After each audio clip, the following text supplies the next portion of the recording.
Está ouvindo a gente? Tá gravando, tá? Boa palestra. Obrigado. Bom, então, muito boa noite a todos. Meu nome é Marcel Brasil de Souza Moura. Eu estou na presidência da Comissão de Argumentação, Filosofia e Teoria do Direito da UAB Jabaquara. E hoje nós temos a palestra do professor Dr. Lucas Futiamato, né? Quero falar, primeiramente, de forma rápida sobre o currículo dele. Ele é professor do Departamento de Filosofia e Teoria Geral do Direito da USP, com estágio pós-doutoral na Universidade de Oxford e estágio doutoral na Harvard Law School. Ele também é coordenador do Núcleo de Filosofia e Sociologia do Direito na Escola Superior da Advocacia da UAB-SP. Ele é um acadêmico que tem muito conhecimento em filosofia do direito, sociologia do direito, e vai nos brindar com uma palestra interessantíssima aqui sobre hermenêutica jurídica. E eu quero agradecer, professor Lucas, muito obrigado pela sua pronta aceitação ao nosso convite. Eu te pedi desculpas pelos problemas técnicos iniciais e a palavra é sua. Boa noite, queria agradecer ao Dr. Marcel Souza pelo convite, a Comissão de Argumentação, Teoria e Filosofia do Direito, a OAB Jabaquara Saúde, e o apoio aí da Comissão de Cultura e Eventos da OAB. Eu sugeri esse tema, a convite do Dr. Marcel Souza, sugeri esse tema Interpretação em Instituições, Hermenêutica Jurídica Atual, para abordar um pouco do que é mais interessante e útil do debate de teoria do direito, que serve para a gente refinar a maneira como nós fazemos a interpretação e a argumentação jurídica na prática, né? Muitas vezes a filosofia, a teoria do direito parecem análises descompromissadas com a prática, mas não é assim, ou não deve ser assim. Elas devem servir justamente para refinar e melhorar aquilo que os juristas, que os profissionais do direito fazem cotidianamente, que é interpretar o direito. Queria sugerir três partes aqui para a nossa conversa de hoje. Uma primeira parte nessa recuperação histórica de correntes, de visões sobre a interpretação jurídica. Uma primeira parte é esse conflito entre visões formalistas e visões antiformalistas da interpretação jurídica. Uma segunda parte da nossa conversa vai ser sobre visões idealistas ou idealizadoras da interpretação e visões céticas. E a terceira parte o debate anterior vai nos levar a isso, a pensar uma certa divisão do trabalho jurídico. A gente tem uma visão do que é a interpretação do direito no ambiente forense, na aplicação judicial, o que é pensar a reforma do direito, a modificação legislativa, por exemplo. De outro lado, a aplicação do direito fora do ambiente jurisdicional e, mais ainda, a interpretação do direito fora do direito estatal, né? Eventualmente em outras ordens jurídicas que existem cada vez mais na sociedade contemporânea. Então, esses são os três passos básicos aí que eu queria conversar com vocês hoje. Mas um passo inicial, preliminar a tudo isso, é pensar essa relação entre instituições e direito, né? Em que sentido nós podemos falar de instituições no direito? E eu sugiro a gente distinguir três sentidos básicos importantes. O primeiro é o direito como instituição. O que significa dizer que o direito é uma instituição? O direito não é um fenômeno físico, né, do mundo físico, que a gente pode apreender sensorialmente. É algo que só faz sentido dentro das suas próprias convenções, dentro das próprias regras de discurso que criam, dentro das quais faz sentido a norma jurídica, dentro das quais fazem sentido os próprios fatos, eventualmente, que ocorreram no mundo físico, mas que para o direito interessam enquanto objetos que são regrados, que ganham esse sentido pela moldura normativa do direito, né? Então, principalmente o direito moderno, você tem as práticas, as expectativas sociais, mas você tem regras que são formalizadas a partir dessas expectativas difusas na sociedade e que são colocadas sob a interpretação de determinadas autoridades competentes, né? E isso é que singulariza o direito, principalmente o direito moderno, como uma instituição social ou como um sistema social. Um outro sentido de instituições no direito são as organizações que aplicam o direito, né? E aí a gente pode pensar, claro, na tripartição de poderes no Estado, em organizações e procedimentos judiciais e não judiciais de aplicação do direito, e interessa, sobretudo, perceber o que caracteriza a instituição, a organização do judiciário, que faz essa interpretação autorizada do direito, mas com várias liberdades, por um lado, e com várias restrições, por outro, né? O judiciário é a única organização que está obrigada a decidir, que é proibida de não dar uma resposta a uma provocação, né? A vedação do non-liquid, a vedação da denegação da justiça. Então, por um lado, o juiz está obrigado a decidir, mas, por outro, ele tem as garantias da magistratura, vitaliciedade, toda a proteção que é dada ao seu cargo, para que ele também, sendo obrigado a decidir, tenha uma liberdade para decidir, para interpretar o direito. E o Poder Judiciário, então, é uma instituição em si mesma regulada pelo direito, que trata da hierarquia judiciária, tenta construir essa consistência da interpretação jurídica por meio da hierarquia, da formação de uma jurisprudência que dê um sentido consistente para o direito, mas também tem a especificidade de que o juiz está interpretando o direito dentro de uma moldura institucional dada, né? Dentro de regras que definem, primeiro, o seu papel como intérprete autorizado e regras que definem também aquelas instituições que ele está interpretando, né? Ele não pode modificar o direito a título de interpretá-lo, né? A princípio, ele está interpretando o direito posto e não legislando sobre o novo direito. Então, existe esse aspecto da gente pensar a especificidade institucional do papel do juiz e que acaba repercutindo no tipo de interpretação do direito que é feito por todos os atores, né, do processo judicial. E além do direito como instituição e do judiciário como essa instituição que interpreta o direito dado com essa moldura fixada, tal como é vigente atualmente, a gente pode pensar um terceiro sentido, que são as instituições como conjuntos de normas jurídicas que dão uma unidade de significado para determinados ramos do direito e para os seus pilares principais, né?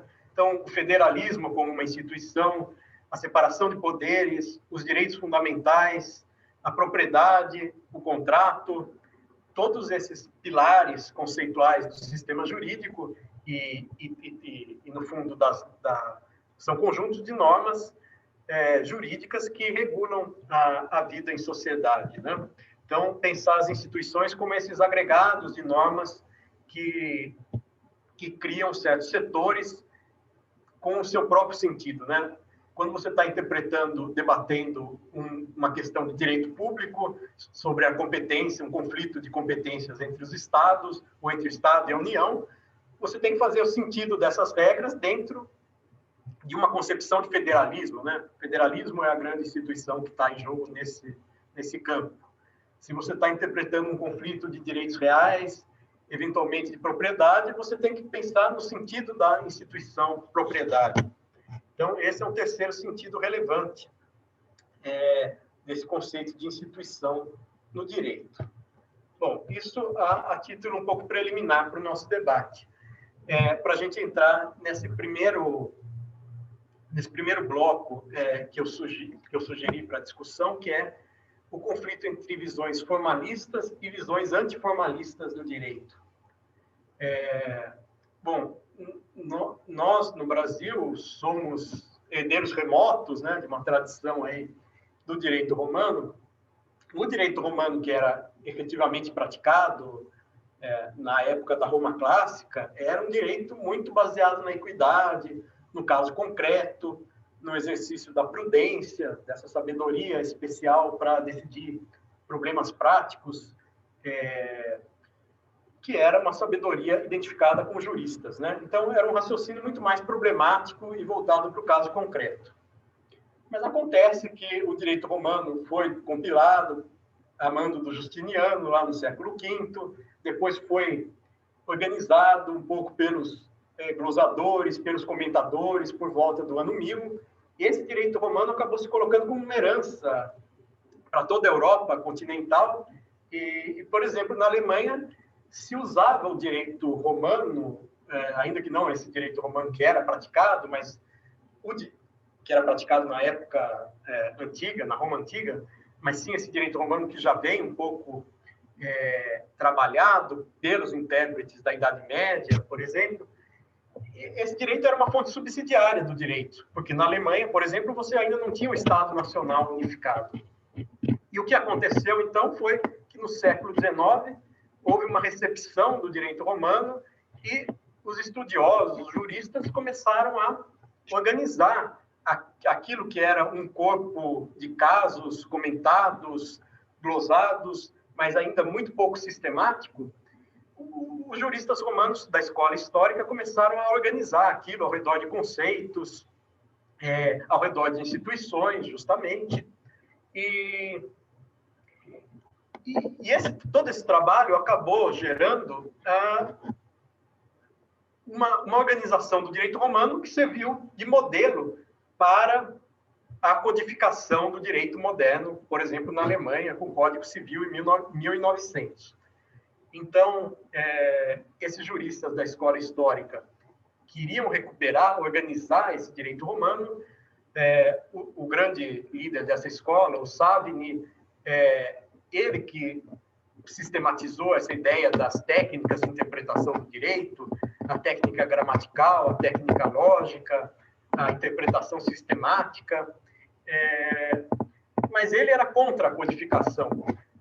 O ponto é que todo esse trabalho acabou sendo mais forte que o Savigny individualmente, e esses juristas forneceram um material tão preparado, modernizado, atualizado, a partir das fontes romanas, que isso acabou informando os legisladores, agora sim, do Estado moderno, da Alemanha, quando foi unificada, para fazerem o Código Civil alemão, e algo semelhante aconteceu na França também. Então, a ideia era, vamos colocar agora tudo num código, as regras, e essas regras vão ser suficientes para os juízes interpretarem o direito. O juiz não precisará criar o direito. Claro, isso diminui o poder do juiz e o poder da própria doutrina diante da legislação. Teoricamente, o legislador criou o direito e a doutrina e o juiz apenas vão aplicar de maneira incontroversa aquele sistema de regras e conceitos que está explicitado num código penal, num código civil. E mais tarde, essa ideia vai também para o direito público, para as constituições, né? O ponto era, então, as regras formam instituições, conjuntos de regras levam a você formatar essas instituições, que são os pilares da sociedade, a separação de poderes, as liberdades fundamentais, a propriedade, o contrato, os direitos obrigacionais, os direitos reais, e, ao mesmo tempo em que essas são instituições, conjuntos de regras, também são conceitos. E, a partir desses conceitos, seria possível deduzir, logicamente, soluções muito claras para os problemas concretos, né? Para resolver um caso individual e concreto.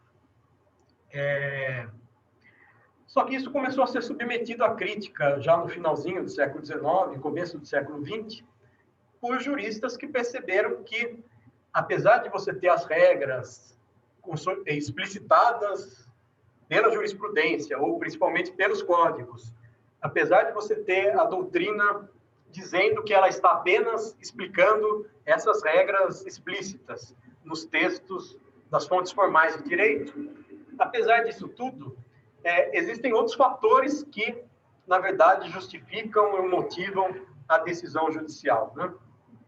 Então, essa primeira visão do direito moderno foi chamada de formalista, no sentido de que a aplicação do direito seria totalmente constrangida, determinada por regras formalizadas e não haveria espaço para a discricionariedade do julgador. O que os antiformalistas, que eu estou colocando aqui nessa categoria, o que todos eles observaram é que, na verdade, no momento em que o juiz aplica as regras, ele pode ter várias soluções justificáveis e o que vai determinar qual solução que ele vai escolher não são as regras que estão positivadas, mas é algum argumento de princípio ou de política pública ou de finalidade ou de contexto, enfim, algo que não se resume à mera dedução a partir de regras gerais e abstratas. E principalmente, e aí o problema é, mesmo que o juiz dissesse que ele está se baseando apenas na dedução a partir dessas regras gerais e abstratas, positivadas, mesmo que ele diga que ele só está se baseando nisso, na verdade, ele está considerando esses outros fatores. Então, o melhor seria ele explicitar esses seus juízos de valor, de finalidade, e, enfim, para poder justificá-los, e não usá-los de uma maneira implícita ou não justificada. Então, dessa maneira, as próprias sentenças e os argumentos das partes, dos advogados em juízo, foram vistos como falas, declarações que são censuradas, né? Apesar dos juízes, dos advogados estarem dizendo que eles só estão se baseando nas regras escritas, eles estão considerando alguma finalidade, algum valor subjacente, e o melhor seria declarar e discutir quais são, então, essas finalidades, esses valores, esses propósitos. Teve um caso muito paradigmático nos Estados Unidos, que foi um caso em que a Suprema Corte decidiu que era inconstitucional uma lei trabalhista do estado de Nova York que limitava a jornada de trabalho da categoria dos padeiros. Limitava, se não me engano, a 10 horas de trabalho diário. E a Suprema Corte disse que não era possível, que era inconstitucional essa lei, porque era uma decorrência lógica, estritamente lógica, do princípio da liberdade contratual previsto na Constituição americana, através da cláusula do devido processo. Era uma decorrência lógica da ideia de liberdade contratual, de que você não poderia limitar a jornada de trabalho num ramo do direito contratual, que é o direito do trabalho. E o argumento deles isso é uma mera conclusão lógica da liberdade de contrato. E o que os realistas americanos observaram era que não. Que essa visão formalista levava a um ativismo judicial. Em nome de apenas interpretar o direito em sua dedução lógica, os juízes, os aplicadores do direito estavam indo muito além e querendo determinar, no caso concreto, sentidos que eram muito controversos, para dizer o mínimo, né? Que não era uma decorrência lógica daquilo que estava no texto da Constituição ou em um precedente jurisprudencial anterior, ou, no nosso caso, em textos codificados e legislados. E, portanto, ao mesmo tempo em que perceberam que o direito dependia desses juízos de valor e finalidade, esses autores antiformalistas pregavam uma deferência judicial, né? Uma autocontenção do judiciário em relação ao legislador, em relação aos poderes políticos.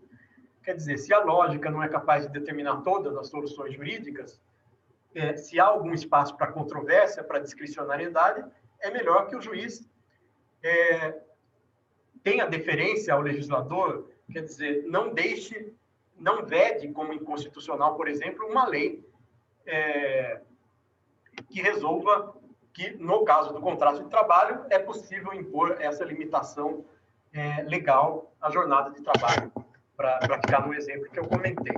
Então, os formalistas, por acreditarem nesse significado muito claro da lei e na concepção de que o direito é completo, coerente e por isso, é baseado estritamente na lógica dedutiva, por acreditarem nisso, eles costumavam ter uma postura ativista, já que o juiz dispõe das ferramentas lógicas, ele pode determinar qual é a consequência no caso concreto. E os realistas americanos, por exemplo, que eram antiformalistas, propunham o inverso, né? Já que são necessários juízos de valor, é melhor que o julgador deixe esses juízos, deixe a solução desses casos, quando for o caso, para os poderes políticos, né? Para o legislador. E é interessante a gente ver como isso repercute nos autores que são mais próximos a nós, por exemplo, o Hart, o Gelsen, que são autores que a gente estuda na faculdade de Direito. Esses autores, ao mesmo tempo em que eles são positivistas e tentam recuperar um pouco dessa ideia de formalismo do século XIX, eles não conseguem mais recuperá-la integralmente. Então, eles são formalistas moderados, formalistas que vêm depois dessa crítica de que o direito não se resume às regras, não se resume àquelas normas que estão estritamente definidas e positivadas em textos nas fontes formais do direito. Por isso que o Hart fala que existem casos na zona de penumbra e na zona de certeza do direito, enfim, que o juiz, em casos em que o significado é muito claro, o juiz tem que decidir daquela forma, mas existem também muitos casos em que o significado não é tão claro assim, e, portanto, emerge uma discricionariedade do juiz, porque ele não vai decidir mais só com base na regra, ele tem que fazer algum argumento de princípio, algum argumento de valor, de finalidade. E o próprio Gelsen admite que a decisão do juiz será válida desde que ele seja autorizado, seja um juiz competente, né, autorizado por uma norma superior, mas que essa decisão tem uma moldura de sentido que seria determinada pelos textos de lei, mas ele pode decidir até mesmo fora dessa moldura, né? Então, é uma visão, assim, de que a lógica não é capaz de predeterminar totalmente qual deve ser o resultado da interpretação do direito. E que, portanto, são necessários esses outros juízos de finalidade e de valor que não estão totalmente programados pela legislação, né? Não estão pré-decididos pela legislação que o juiz tem que aplicar. E, portanto, existe esse espaço de discricionariedade. E aí a gente chega no terceiro momento, num momento, depois desse conflito entre formalistas e antiformalistas, a gente chega no momento de embate entre duas outras posições que vão surgir. Uma posição é a seguinte, é a que a gente poderia chamar de uma idealização do direito, no sentido de que, tudo bem, você tem conflitos de regras, você tem critérios para decidir esses conflitos de regras, né? A lei posterior, a lei superior, a lei mais específica, mas você também pode ter conflitos entre princípios, entre valores, entre finalidades, e aí não caberia, segundo essa visão, que eu estou chamando de idealizadora, já vou dizer por quê, não caberia ao juiz decidir discricionariamente sobre esses valores, sobre essas finalidades. O juiz teria que, ao reconhecer esse espaço de valores e finalidades, tentar fornecer uma visão coerente, uma visão moral coerente sobre esses valores e essas finalidades. E, nesse sentido, é a idealização do direito, né? Que você tem as regras formais, mas você tem esses valores, esses princípios subjacentes, que o juiz não poderia aplicar discricionariamente, como pensavam os antiformalistas, esses autores mais contemporâneos, que eu estou chamando de idealistas, em algum sentido, eles dizem que os ideais do direito Os princípios, por exemplo, têm que ser justificados dentro de uma visão moral coerente. Então, você tem que fazer uma valoração dos valores, você tem que construir um argumento moral sobre esses princípios de justiça. E essa é a visão idealizadora, né? Você pega os ideais e tenta dar uma visão que seja coerente para todo o ordenamento jurídico. Ainda que um juiz, isoladamente, não consiga construir toda uma filosofia que dê o sentido de cada princípio, de cada valor dentro daquela ordem jurídica, a jurisprudência, ao longo do tempo, iria construindo um certo sentido de que, em que caso o direito à vida vale mais do que o direito à liberdade de locomoção, em que casos a liberdade de expressão pode ser restringida por algum outro princípio. Enfim, a jurisprudência iria criando uma certa cristalização dessas prioridades relativas entre os princípios.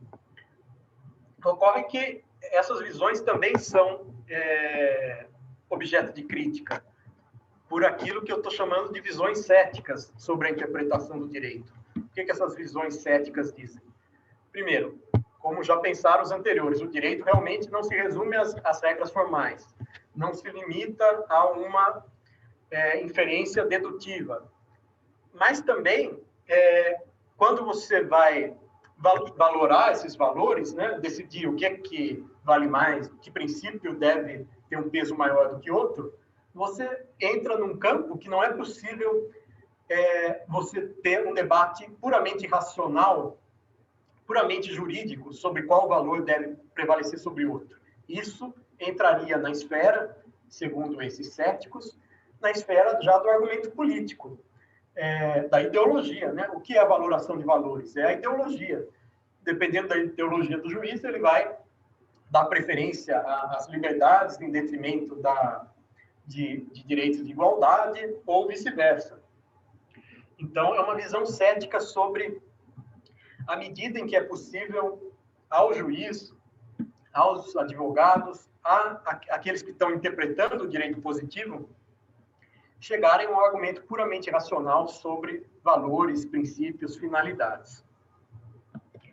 Bom, e no fundo essas posições, a visão formalista de que o direito se resume a regras e é aplicável por ferramentas puramente lógicas, a visão antiformalista de que os juízes, os advogados são livres para fazerem os seus juízos de valor, uma vez que seja aberto algum espaço indeterminado pelas regras. A visão idealizadora de que é preciso construir todo um argumento moral coerente, sistemático sobre o direito. E essa visão cética de que se você entra no campo dos valores que não estão pré-definidos pelas regras, você cai no argumento político. No fundo, essas quatro visões expressam muito das posições que existem até hoje, que estão disponíveis aí, pensadas na teoria do direito contemporâneo, para explicar e até, de certa forma, para orientar a interpretação e a argumentação jurídica. E isso leva a um debate interessante, porque se você abraçar a visão de que é possível, principalmente no plano do direito constitucional, né, do direito público, em que existe esse grande papel dos princípios. Se você abraçar a visão de que é possível tratar esses princípios de uma maneira a construir uma visão moral coerente, que não seja uma visão puramente política, ideológica, que cada um defina conforme sua preferência particular, se você abraçar essa visão, você favorece um certo ativismo judicial. Você diz, o judiciário pode, com base nesses argumentos de valor, invalidar, por exemplo, legislação que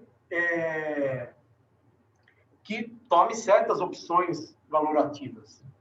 E da mesma forma, se você abraçar a visão de que, quando você chega no plano valorativo, o argumento é puramente político, você pode abraçar a ideia de que o juiz, então, pode ou deve adotar a sua visão política, então atuar de uma maneira quase militante, né? Definindo o conteúdo da sua decisão.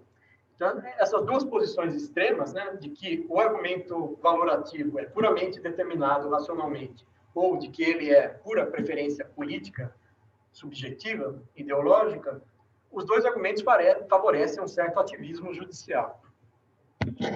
E aí a gente chega, então, no terceiro ponto da minha exposição, que é, talvez a gente precise diferenciar, então, a argumentação e a interpretação do direito em vários planos, né?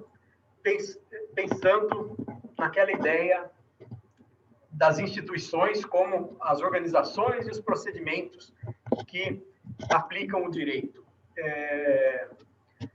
A gente tem que pensar em quais são os limites do judiciário, em quais são os limites da legitimidade do judiciário para interpretar o direito. Então, alguns autores vão dizer, bom, o judiciário só pode interpretar o direito a partir de uma deferência aos textos escritos, né, aquilo que já está positivado, e com alguma consideração muito particularista, muito baseada no caso concreto, de quais são as finalidades, qual é o conflito de valor que existe naquela situação em concreta. Então, não pode querer fazer uma grande filosofia moral para extrapolar o seu argumento e manifestá-lo como uma decisão judicial. Outros autores vão dizer que não, também o juiz tem uma obrigação de manter, de produzir, de velar pela coerência substantiva, por uma certa coerência dos valores, dos princípios da ordem jurídica. Então, tudo bem, ele não é um filósofo moral, ele não vai construir uma teoria sobre qual valor em abstrato deve prevalecer sobre outro, mas, ao julgar um determinado caso, ele deve observar o que aquela ordem jurídica, o que aquela jurisprudência vem reconhecendo como um valor mais ou menos importante dentro daquela ordem jurídica, né? Então, existiria um certo dever de coerência sistemática do direito. Bom, essa é uma visão sobre a interpretação judicial. Mas a gente também pode pensar que o juiz está sempre interpretando dado o direito posto, né? Dado o seu constrangimento de ser alguém que está no Poder Judiciário com a sua competência, mas também com os seus limites, né? Que são o limite da legitimidade da sua atividade interpretar, aplicar o direito e não criá-lo de maneira livre. Então, a gente pode pensar que é importante também para os juristas, para os profissionais do direito, interpretarem o direito de maneira a criticarem e a sugerirem alterações nesse direito posto. Alterações que muitas vezes não vão ocorrer ou não ocorrem prioritariamente pela via judicial, né? Isso tem a ver com a reforma institucional, com a reforma do direito, com a mudança do direito, excepcionalmente pela via de um caso judicial muito importante, mas de maneira mais rotineira pela via do legislativo, né? Então, também é papel do jurista, do intérprete do direito, construir argumentos que vão além do direito positivo atualmente vigente, né? A gente acabou de tem uma discussão sobre o novo Código Comercial. Evidentemente, um juiz não vai decidir um caso segundo o direito que pode vir a ser, mas o jurista pode, sim, atuar, pesquisar, né, até construir seu trabalho acadêmico, eventualmente, ou sua atividade consultiva, propondo mudanças, reformas do direito, mudanças legislativas. Então, um plano de interpretação do direito posto, o outro é mudar as instituições jurídicas, né, pensar em mudanças na propriedade, nas formas contratuais, nos direitos fundamentais, na separação dos poderes, né? Construir um argumento de lege ferenda, né? Não a partir do direito posto, mas pela reforma do direito posto. Esse seria um segundo plano. Um terceiro plano seria pensar o direito fora estritamente do ambiente judicial, fora dessa ideia de assessorar mudanças legislativas, mas pensar o direito em outros ambientes que também exigem interpretação e aplicação do direito, né? Como chamados meios adequados de solução de controvérsias, né? Os meios não jurisdicionais, a mediação, a conciliação, a arbitragem, a própria organização de uma empresa, de uma universidade, eventualmente exigem você tratar o direito de uma forma que não é simplesmente interpretar, aplicar o direito para resolver uma controvérsia, como um juiz faz, né? Com todas as características que eu já comentei, a ideia de que o juiz é o terceiro imparcial, que está simplesmente assistindo e ponderando os argumentos das partes.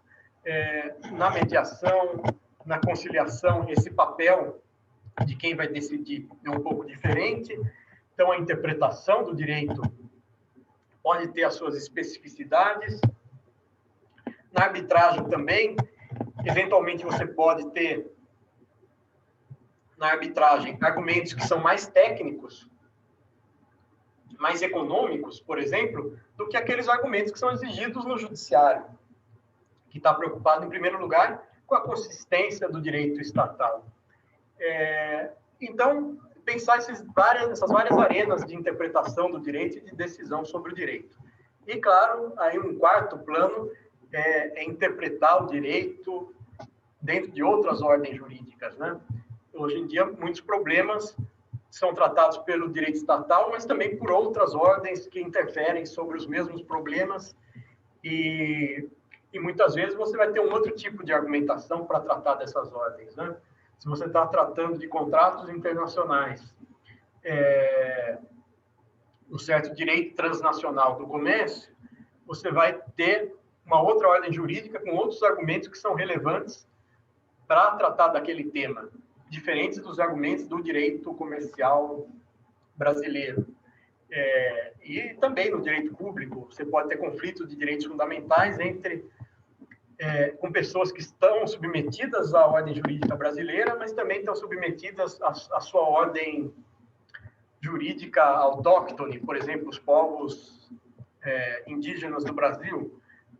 Claro, você não vai ter o mesmo tipo de argumentação jurídica que você tem num conflito básico, rotineiro do direito estatal puramente, né?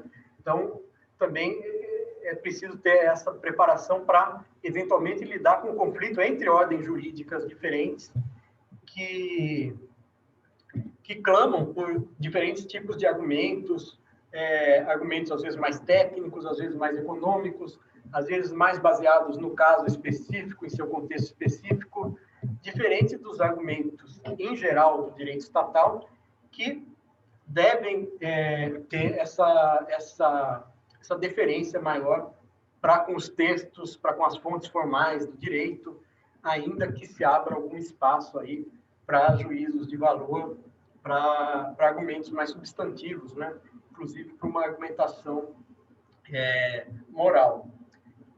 Então, acho importante a gente perceber como é aquele debate entre as várias posições possíveis, pensadas aí para a aplicação do direito. Na verdade, cada uma dessas posições pode fazer sentido dependendo do que você está interpretando, né? Dependendo se você quer propor uma reforma no direito, aí você vai ter um argumento político, realmente, de dizer por que é necessário criar uma nova forma de propriedade ou um novo direito fundamental no Brasil.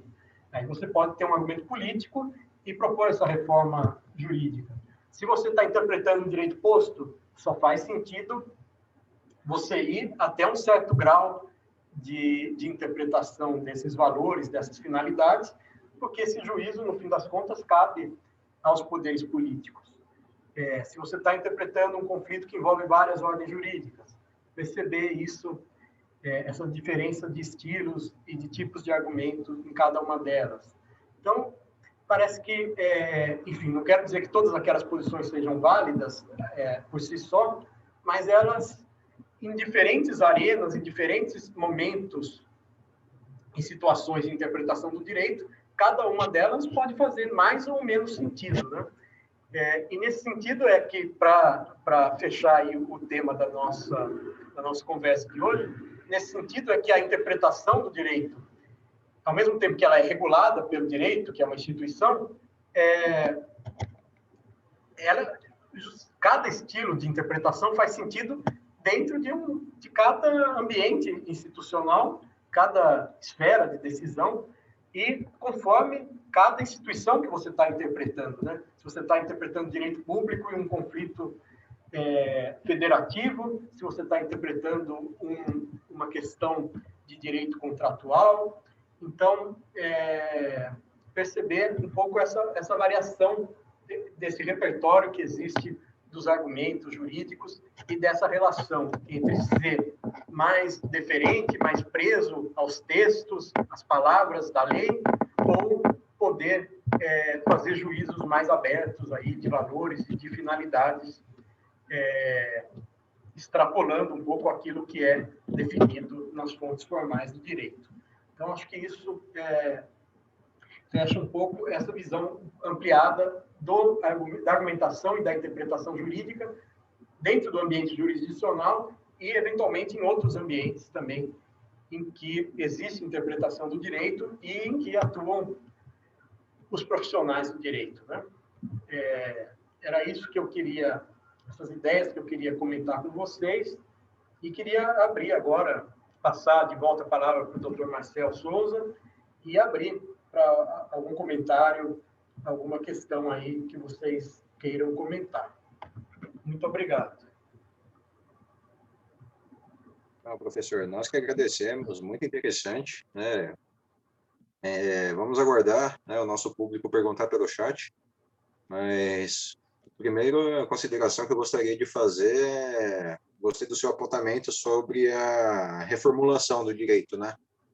Que o juiz realmente, né, ele deve se ater, né, o ideal, né, é que isso aconteça, é o que se espera, na verdade, né, do juiz, que ele se atenha mais, né, ao texto legal, né, mas o jurista, né, o intérprete, ele não só pode, como deve propor reformulações, né, buscar, né, tem um dispositivo, né, eu não me lembro agora se é do nosso estatuto da OAB ou se é do Código de Ética, né, que isenta o advogado eticamente, por assim dizer, de atuar contra a lei se ele entende que essa lei é injusta, né? Inclusive o dever do advogado atuar dessa forma, né?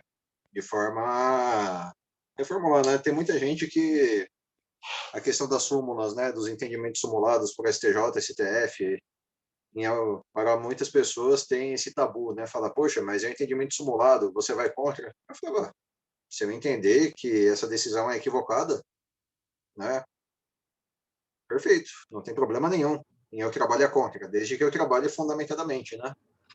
E o Lucas fez um comentário aqui, uma pergunta, né? Professor, com relação aos poderes concentrados nos magistrados hoje, o que o senhor espera para o futuro mais próximo do nosso direito? Né? Pergunta fantástica. Né? É fantástica, porque, claro, que tem um elemento de imprevisibilidade muito grande, né? Mas um pouco do que eu quis comentar hoje, e tem a ver com o que o Dr. Marcel acabou de falar, é que, às vezes, a nossa formação não dá essa flexibilidade da gente entender quando faz sentido adotar um argumento e quando faz sentido adotar um outro tipo de argumentação, né? Parece que existe uma única forma de interpretar o direito, com certas técnicas, com certas regras, e não que existe um repertório que você não vai usar para todos os casos, mas que, dependendo da situação, cabe a você, no seu papel, dependendo da posição que você está desempenhando naquele momento, cabe você adotar um argumento mais, por exemplo, um argumento mais, digamos, mais aberto, mais fora do direito positivo vigente, um argumento mais valorativo, ou um argumento mais de se prender aquilo que foi decidido pelo legislador. E o que a gente observa, para comentar aí a pergunta do Lucas, eu acho que vem um pouco da nossa formação e se reflete um pouco no judiciário essa falta de clareza. Os próprios... não é claro, me parece, para os próprios juízes, que a gente observa mais, o que é mais visível das cortes superiores, até que ponto eles entendem que o seu poder deve chegar, né? Em certos momentos eles têm uma postura quase que de omissão, e em outros momentos eles atuam de maneira muito ativista, ultrapassando as barreiras daquilo que seria esperado do seu papel, né? E, enfim, claro que o futuro é muito imprevisível, né? Mas a gente espera que se vá construindo um aperfeiçoamento institucional e da formação dos juízes e de todos os juristas, de maneira que eles reflitam também sobre essa relação entre o tipo de argumento que eles fazem e o papel que eles estão desempenhando, né? Eu tomo a liberdade aqui, vou ler a pergunta da Michele também, da doutora Michele. Se quiser eu leio, se for melhor, professor, eu posso ler. Você que sabe. Eu vou ler, então. Gostaria de saber sua visão e entendimento sobre a jurisprudência de economia, que tem sido colocada nas instâncias superiores. Exemplo, diversas ações que envolvem direitos sociais, previdenciário, em detrimento a eles, usam a justificativa de prejuízo ao erário e assegurar certos direitos.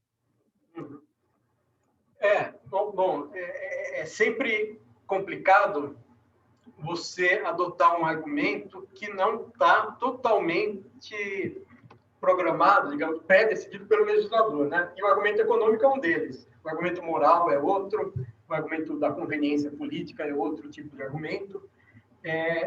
E a questão com a análise econômica do direito, né, é que ela tinha uma pretensão de início, lá nos anos 70, de, pelo critério de eficiência ou de custo-benefício, dizer quais eram as soluções corretas para todos os campos do direito, basicamente, né? Tudo poderia ser objeto da análise econômica do direito.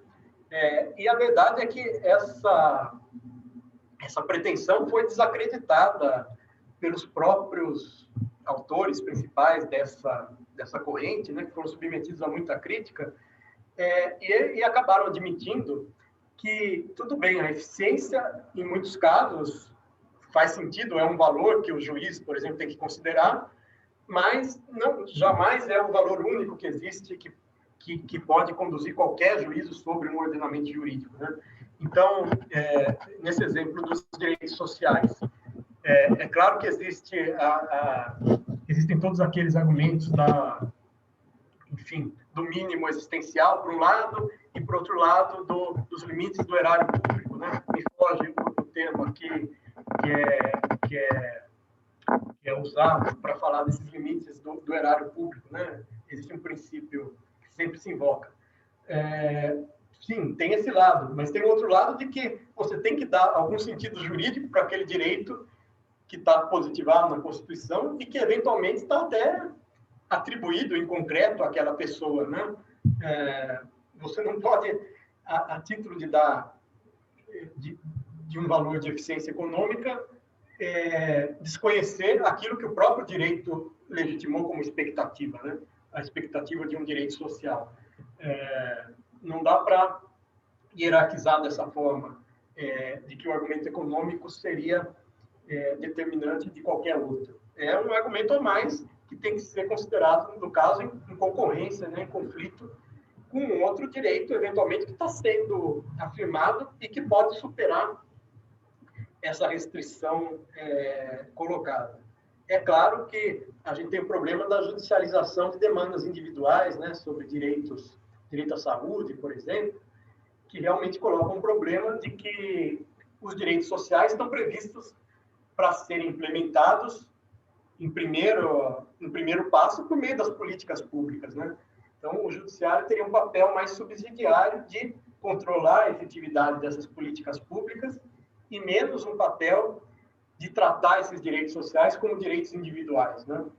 A não ser, como eu estou dizendo, que tenha sido realmente atribuído à pessoa, no caso do direito previdenciário, você tem direitos que são direitos adquiridos, por exemplo, aí já são atribuídos concretamente a alguém. É um caso diferente se a gente pensar no direito à saúde em abstrato, né? Da pessoa surgir e pedir um medicamento ou um tratamento simplesmente com base na previsão, em tese, abstrata do direito à saúde, né? Mas a ideia é essa, o argumento econômico nunca pode ser o único critério, né? No máximo vai ser um critério em concorrência com outros argumentos, né? Tá ótimo. Bom, professor, né, nós já vamos nos encaminhando ao final aqui, então. Vou disparar uma mensagem aqui para quem quiser emissão de certificado. Basta encaminhar um e-mail para mim, no marcel.brasil@gmail.com, com seu nome e o número do seu documento. Né, e quero agradecer a presença de todos, né, da nossa audiência, agradecer mais uma vez ao professor Lucas, né, por passar aqui algumas horas conosco, né, trazendo Queria agradecer o convite novamente também. Foi um prazer, professor, muito bacana, já está convidado para voltar. E eu quero te passar a palavra novamente para o encerramento, né, para suas palavras finais, né? Eu sei que o senhor tem alguns livros publicados, né, se quiser falar sobre eles, se quiser indicar alguma leitura específica também sobre esse tema que o senhor falou hoje, fique à vontade. Bom, reforçando aí meu agradecimento ao Dr. Marcel Souza pelo convite. Eu, na verdade, estou trabalhando num livro bem centrado no que eu falei hoje, né? Um livro de teoria do direito contemporâneo, para dar essa visão um pouco mais geral. Geral, não no sentido pejorativo, assim, para a gente ter um panorama das várias correntes que existem e aprender as especificidades, né, dessas visões sobre a interpretação do direito. Então, deve sair até o final do ano esse livro de introdução à teoria do direito contemporâneo. E queria recomendar, enfim, para quem tiver interesse, no site academia.edu, eu recomendo esse site em geral, né? Mas recomendo especificamente, tem o meu perfil lá, eu coloco todos os artigos, livros, de maneira integral, tudo o que é possível colocar de maneira integral, eu coloco lá nesse site. Então, para quem se interessar em dar uma olhada, claro, e também pessoas do Brasil e do mundo inteiro colocam suas publicações acadêmicas lá. Então, acho que é uma fonte de pesquisa muito importante, muito interessante, em termos de artigos e livros acadêmicos. Especificamente, eu coloquei, tem lá um livro sobre inovações constitucionais, né? Ilustrando um pouco esse aspecto que eu comentei das reformas jurídicas, né? As reformas de direitos fundamentais, de organização de poderes, enfim, estou sempre atualizando com publicações esse site. E também fica como uma fonte de pesquisa em geral aí, que eu indico para todos buscarem, né? É gratuito, eventualmente tem que fazer algum cadastro, mas dá para baixar gratuitamente os PDFs. E queria agradecer, enfim, a nossa audiência aí que ficou até o final acompanhando a nossa conversa hoje. Perfeito, então, professor, né? Mais uma vez, muito obrigado. Eu convido a todos a seguir as redes sociais, né, da Comissão de Argumentação, Filosofia e Teoria do Direito, especialmente quem mandar o e-mail pedindo certificado, depois eu respondo devolvendo os links, né? É bastante fácil de achar, né? Vocês podem acessar, inclusive, pelo site da OAB Jabaquara, que é www.oabjabaquara.org.br. E muito obrigado a todos e uma boa noite. Obrigado, professor. Até mais. Obrigado. Boa noite. Boa noite. Boa noite.